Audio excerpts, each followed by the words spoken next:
What's up, everybody? Chad back with you. Welcome to the Dorky and 40 channel. Couple things real quick. All the stuff around you, Instagram, subscribe, like, comment. You know, a lot of you are stopping by here. I appreciate it. You know, make a lot of content regularly. Some's good, some's bad, whatever. But give me a like and a sub. I definitely appreciate it.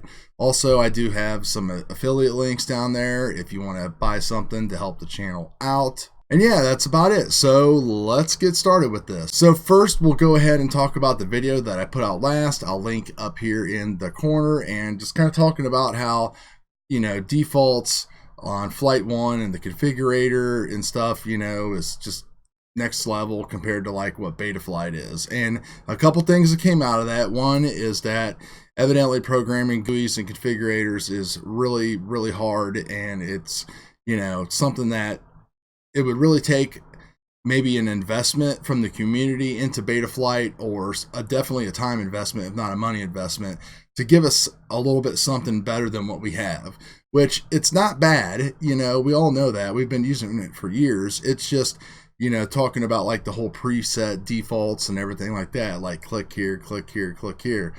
But one good thing that we did learn was that Mark is actually putting together a Betaflight community like defaults wiki where people can go through. I'm not sure of like if there's a vetting process or if you can just basically start copying and pasting like your build and like your PIDs and everything like that. That seems like it would get a little complicated. So hopefully he makes a little video on that to kind of clarify how we can contribute toward it.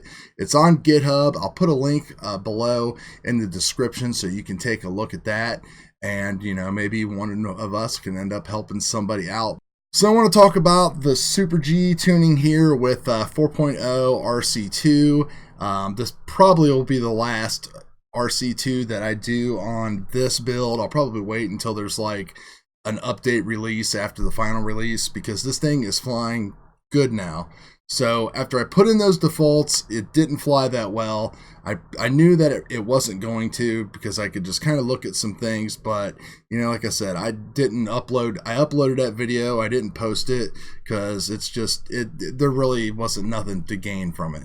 So what we will look at today is we'll look at what the default values of Betaflight plus some little tweaks were giving me. And then we'll kind of go through where I'm at now and explain a little bit how I got there and what the whole purpose of this build really is. So starting out in the yard here with just kind of the defaults plus some tweaks on anti-gravity and throttle and a little bit of filtering. You can see that we got like a little bit of dipping and stuff going on, and then we got like a little bit of like just kind of like not holding lines, kind of like dipping and roll and pitch, and a little bit of oscillations. So the first thing I did was started cranking up the P values, and I just kept on going and going and going until we got to the point that I'll show you here at the end of the video. And then also running Mark's debug tool, I could see that I was pretty much running my D values around 23 to about 25, so I set those. Went across the field here to kind of do some like mid-range type of like cruising around and flipping around a little bit. I saw this little sun peeking out of the clouds there. Man, that was just really sweet. But you can see the rolls are decently smooth. They could be a little bit smoother with a better operator, but you know, just throughout the throttle range, no oscillations, no nothing like that. So I'm pretty happy with my filtering. The motors and everything sound decent. It's definitely a little overtuned on the P's, but it doesn't seem to be affecting the flight performance, so I will take that any day. So far, so good on this tune.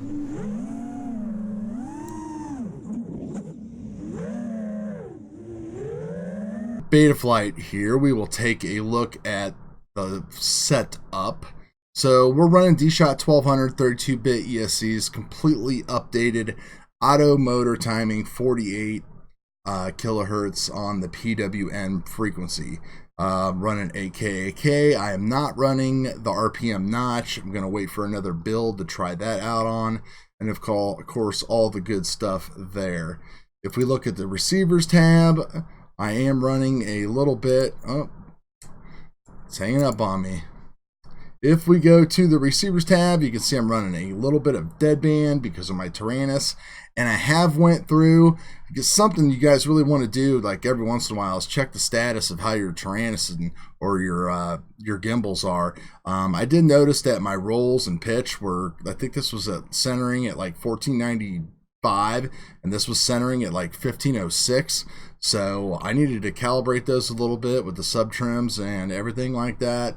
So got that all taken care of. In the OSD, I also enabled the debug down here, and I went into the actual, yeah, there it is. I went into the CLI and I set up the dmin debug, so that way I could see what my Ds were doing, so I could figure out how to set my dmin and dmax, which is one of the new features here in the configurator. So these are my PIDs that we have ended up with. And I kind of already went over with you the things in the video that I thought was going on. And the biggest thing with this Super G is that it's heavy and it was just way under pitted. So you can see from defaults, which the defaults I think are like 42 and 38, I am like way up high now. And I could, depending upon how I wanted to fly, I could lower these Ps a little bit more, or I could raise them a little bit more. I've played with both. I've settled somewhere in the middle because I would like this to be more of a mid-range freestyler, but I wouldn't mind having a little bit more of responsiveness and a little bit of a looser feel inside of a park. So I'll probably go ahead and set that up like on a different profile. But you can see here, like I started working with PIDs down here, and you can see how much I actually ended up raising them. I did drop the feed forward down to 65 just because I think it felt a little bit better there. I've been playing with my rates. My rates are kind of different because I'm trying to emulate that FlightOne stick feel with my rates, and that's kind of where I'm at. TPA 0.35, 1450, and the breakpoint, scaled the throttle to 95. Anti-gravity at 8, because again, this is a heavy quad, very front heavy. If I am running a session on here, if I was running a Hero 7, probably would have to bump that up a little bit more. Also changed the I-term relax from set point to gyro. Mark said that is pretty much a best practice. I'm not sure why that is not there. Now, when I was running my debug min and flying around in my OSD, I could see that my roll PIDs were fluctuating between about 22.2 and about 23.5. So I set that at 24 just so I would have a little bit of headroom. So I'm not sure if that's kind of like the way to go, but it seems to be working well. And I also saw that in like steady flight and just basic cornering and stuff, that my pitch was fluctuating between about 24 and about 25.5, 25.7. So I put that at 26. Put the gain at 35 from the default of 27. So I just upped that a little bit, and I upped the advance just a tad, and everything seems to be great. We'll go over that in the video. Filters. So filters, first of all here, I have set my gyro low pass maximum to 635. I usually was running like around 600, 610, but the new Gem Fan props seem to create a little bit higher end noise. So I went ahead and have just cranked that up a little bit. I was landing like around 610, 620. You're supposed to add 25 to it, so I just settled on 635 for now. The dynamic max for D terms are default right now, and I could probably raise those up to 170. I might do that, and the reason why is the Super G's everything on here is very new and very smooth, and the Super G also has the built-in rubber grommets. So that way you don't have any kind of, nothing's touching the frame. So I could probably get away with a little less filtering and improve things a little bit more. I also changed my low pass 2 on the D term up from 150 and biquad to 200 and PT1, again for the same reasons, because I think this is pretty smooth. So I would recommend that you just go ahead and stick with the defaults, which I believe are 150 on biquad.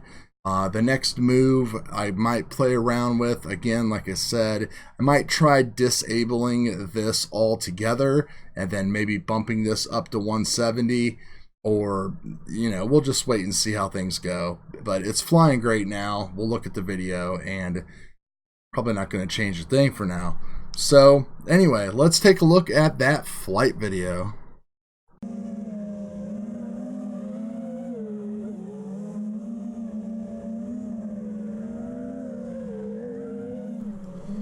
So finally, here we are with the final tune flight that you just seen us go over in Betaflight, and you can see that everything is flying really nice and smooth. I'm not getting no wandering or anything like that. I might be a little overtuned still, but I would rather fly it overtuned and harder than having undertuned. I don't like a loose flying ship. It just makes me more confident to have a little bit higher P values and eyes to an extent. But everything is really good here. I like it. You can see that I get nice transitions and coordinated yaws and rolls with to get that kind of nice, I don't know, I call it the FlightOne flick, because the FlightOne code just seems to do that better than anything. So, and this here is another unfortunate consequence of flying FlightOne quad and then flying Betaflight, is that, you know, you just can't get your rates right and your memory right. So stick to one thing and just fly it. Like, don't be buying a bunch of stuff and trying to set up 3 or 4 different quads. You just get really annoyed real quick.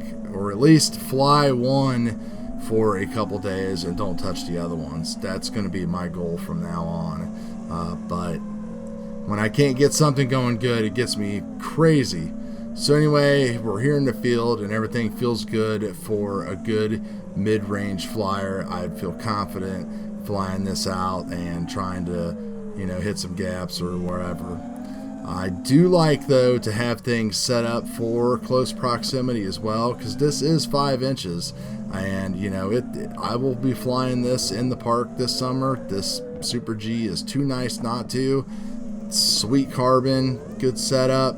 So I wanted to make sure that everything felt really good in tight proximity as well, and it not only feels good, but it looks good too. I didn't notice anything like no yaw twitches. Everything, look at that nice smooth hard turn right there, just kind of, you know, dipping in and out and just kind of doing my thing, and everything just feels really good and really smooth and really tight. So that's what I'm looking for, and hopefully, I know not many people make it to the ends of these videos, but hopefully people can see the end results and you know, maybe kind of try some of these hints out for yourself. So gonna go ahead and leave it here. If you want to watch the rest of the flight, there's like a minute left.